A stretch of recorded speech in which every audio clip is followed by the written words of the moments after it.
I've been paying my sister's rent for years. Then I found out I was also paying for her boyfriend, a guy I didn't even know existed. Let me start by telling you who I am, because I think it matters. My name is Marcus. I'm 30 years old. I work in software engineering and I earn a decent salary, not obscene, but comfortable. I live modestly. I don't drive a flashy car, I don't take extravagant vacations, and until very recently, I thought the best thing I could do with a portion of my income was make sure my little sister never had to struggle. Her name is Priya. She's 23. She works as a cashier at a grocery store, barely clears minimum wage once you factor in the hours and the taxes. She's a hard worker, I want to be clear about that. She shows up on time, she doesn't complain, she's trying to build something for herself. She just hasn't had a lot of advantages, and when you earn what she earns in the city we live in, you are always one unexpected expense away from catastrophe. Our parents weren't in the picture growing up in any meaningful way. Dad left when Priya was 5. Mom did her best but struggled with her own issues that I won't get into here. Long story short, I became the responsible one early. I put myself through school, landed a good job, and once I was stable, I turned around and extended a hand to my sister. That's what you do. At least, that's what I believed. For years, the arrangement worked fine. I covered half her rent every month and paid her utilities. She handled the rest. Groceries, transportation, her phone bill, whatever she could stretch her paycheck to cover. I never attached strings to any of it. I never made her feel like she owed me. I just wanted her to have breathing room so she wasn't drowning. I earn roughly 4 times what she does. The money I sent her every month was significant to her but manageable to me. I thought of it less as charity and more as just what family does when it can. I'm sure a lot of you watching this know exactly the kind of arrangement I'm describing. Maybe you've been on one side of it or the other. About 5 months ago, something shifted. Priya started asking for extra money more often. Not drastically more at first, just more. An unexpected bill here. A car repair that couldn't wait. A medical copay. The kind of things that happen to everyone. I didn't blink. I sent the money. I told her not to stress about it, that I had her back. But then the requests kept coming. Hair appointment. Groceries again, only a week after I'd sent grocery money. A new pair of shoes for work, okay, fair enough. Then $100 for miscellaneous stuff, which, again, I didn't question because I trusted her. Then another $200 for what she described as catching up on a few things. Over 5 months, the extra money I sent beyond her normal rent and utilities crept up significantly. I started to notice a pattern but I didn't interrogate it. I told myself she was going through a rough patch. Cost of living was brutal everywhere. Maybe her hours had been cut. Maybe she had some bills stacking up from earlier in the year. I made excuses for her in my head without ever asking her directly, because the last thing I wanted was for her to feel like every request was being audited. Looking back on this now, I can see that I had set up a system where I was so determined to be the no-strings-attached supporter that I essentially made it impossible for her to face any consequences for anything. That's not generosity. That's just enabling with extra steps. I ignored the growing unease in my gut. I kept sending the money. And everything might have gone on like that indefinitely, me writing checks into a void, never knowing what I was actually funding. If I hadn't run into my sister at a nightclub on a Thursday evening, I happened to be out with some coworkers. She was standing near the bar with a guy I'd never seen before.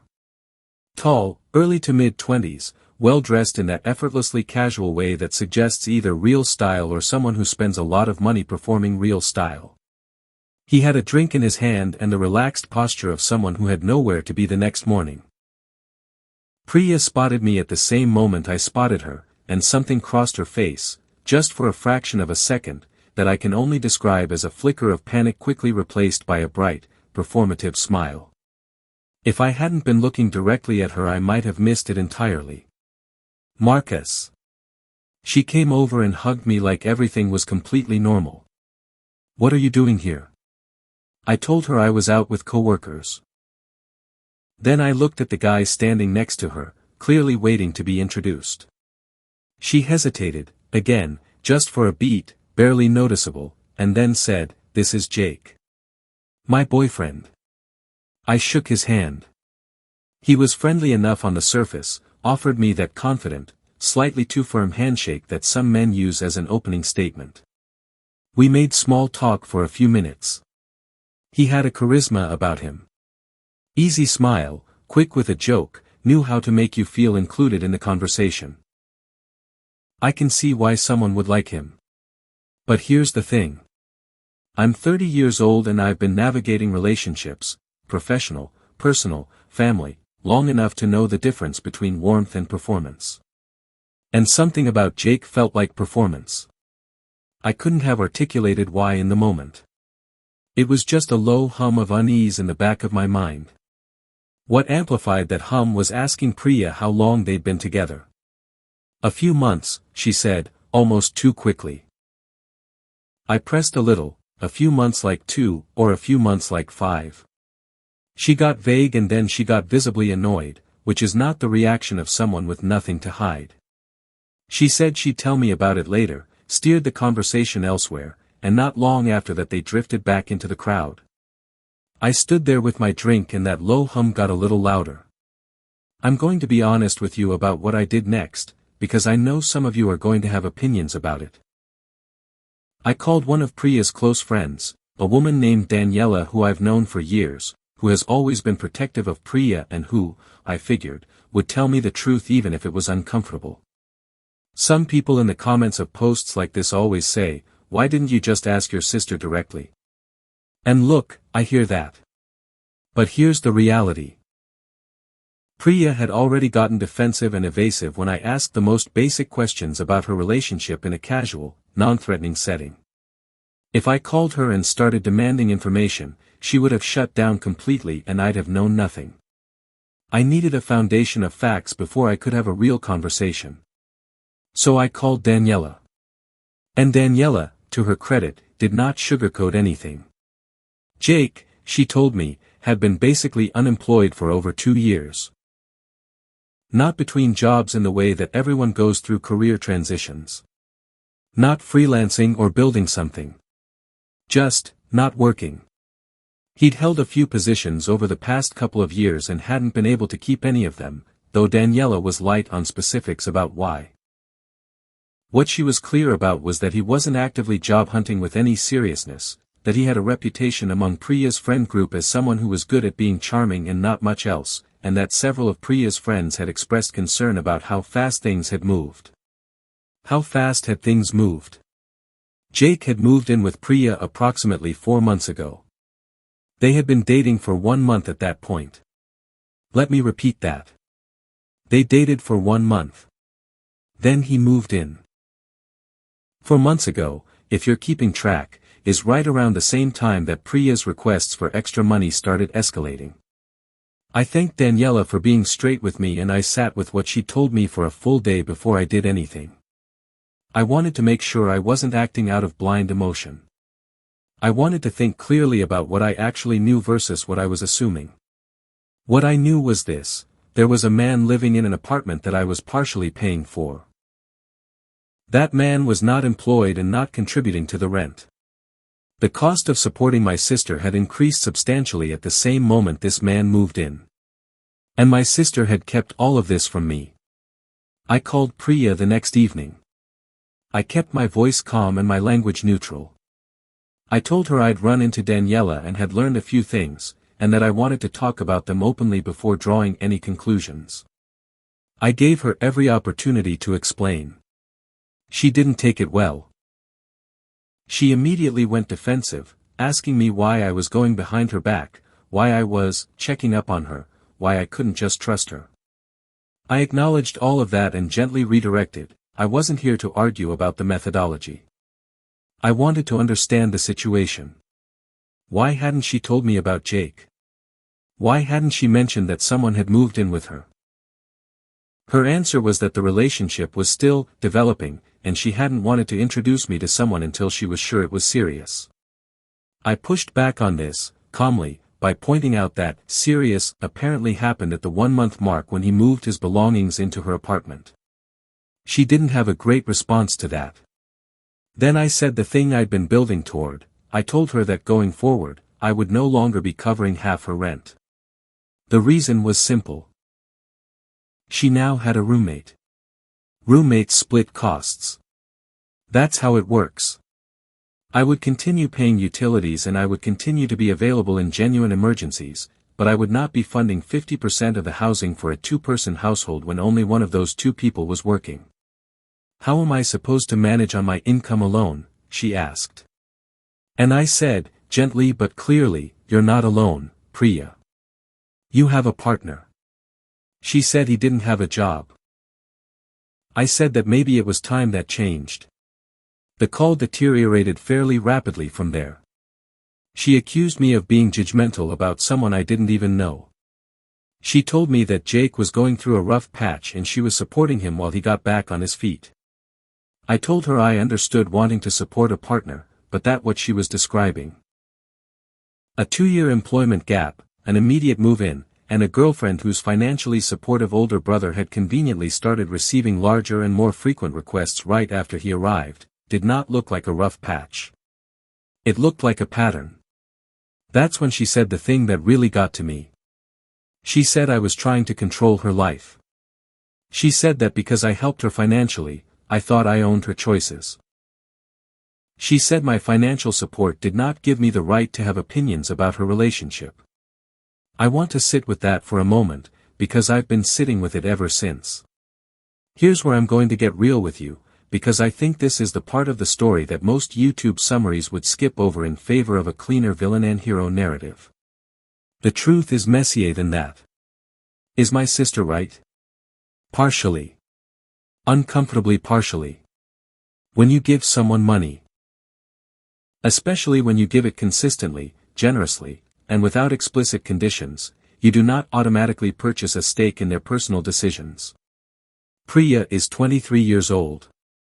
She is an adult. She gets to have a boyfriend I haven't met. She gets to have a relationship that moves faster than I would think is wise. She gets to make choices I wouldn't make. None of that is inherently my business. But, and this is a large but, there is a meaningful difference between respecting her autonomy and being asked to financially subsidize choices I have no knowledge of and no input on. The money I send her is not abstract. It comes from my labor. And when the amount being requested from me increases significantly, I am entitled to understand why.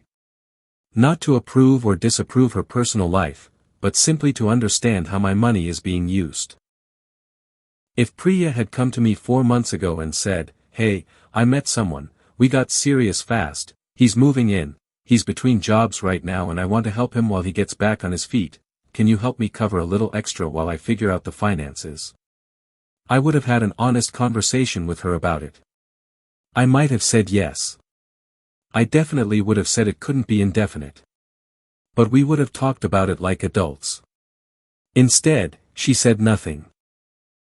She just started asking for more money and hoping I wouldn't notice or wouldn't ask. And that, the silence, the evasion, the way she introduced me to a man who has been living in my financially supported apartment for 4 months as though it were casual, that's what I can't get past. I want to talk about Jake specifically, because I've been careful not to be unfair to him and I want to examine whether my instincts are justified or whether I'm just being a protective older brother with too much pride. He's 27 years old.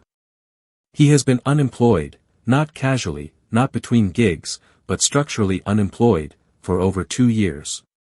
Within 1 month of meeting a woman who has a financially supportive older brother, he moved into her apartment. He has been living there for 4 months, contributing nothing to the rent of a home that is partially funded by someone else's labor. And during those 4 months, the requests from that home have increased noticeably. Now, I don't know Jake. I don't know why he can't keep a job, maybe there are reasons I don't understand. I don't know what he contributes to Priya's life beyond the financial. Maybe he cooks every meal. Maybe he's emotionally supportive in ways that matter to her. Maybe he's going through something real and he just needs time. I am genuinely open to all of those possibilities. But here's what I keep coming back to: a person who was coming from a place of integrity, who was aware that he was living in a home being partially subsidized by his girlfriend's brother, would want to meet that brother.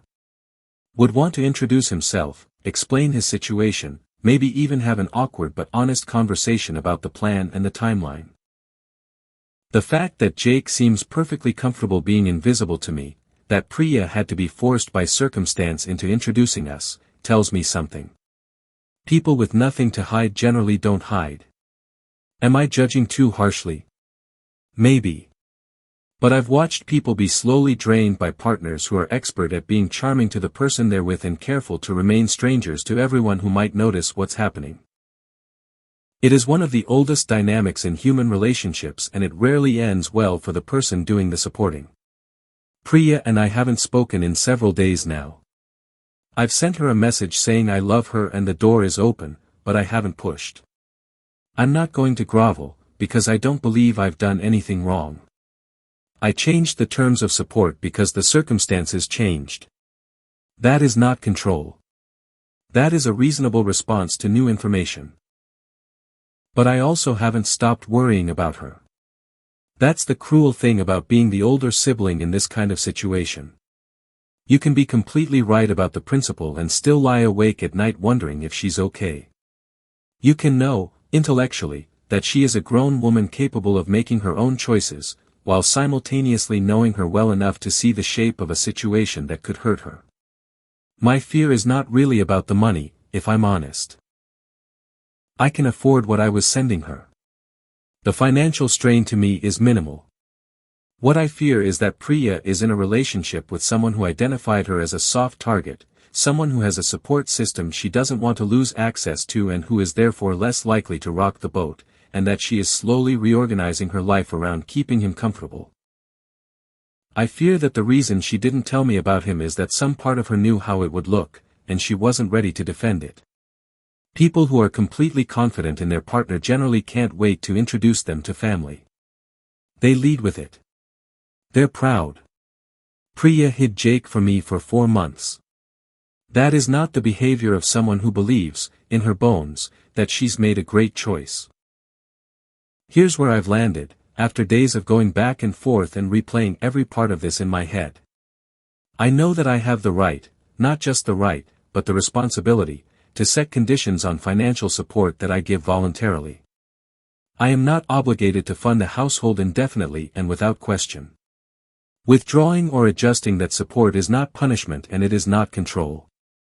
It is basic financial sense. I believe Jake is taking advantage of my sister. I cannot prove it. I cannot force anyone to see it.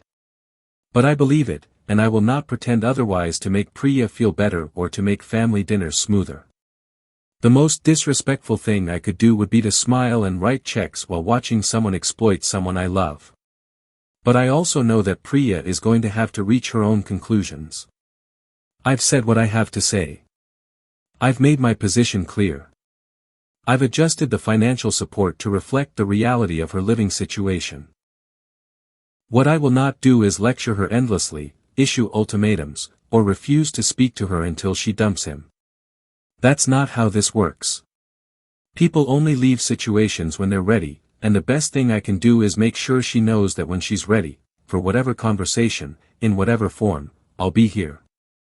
What I will not do is keep funding the situation in silence. That much I'm certain of.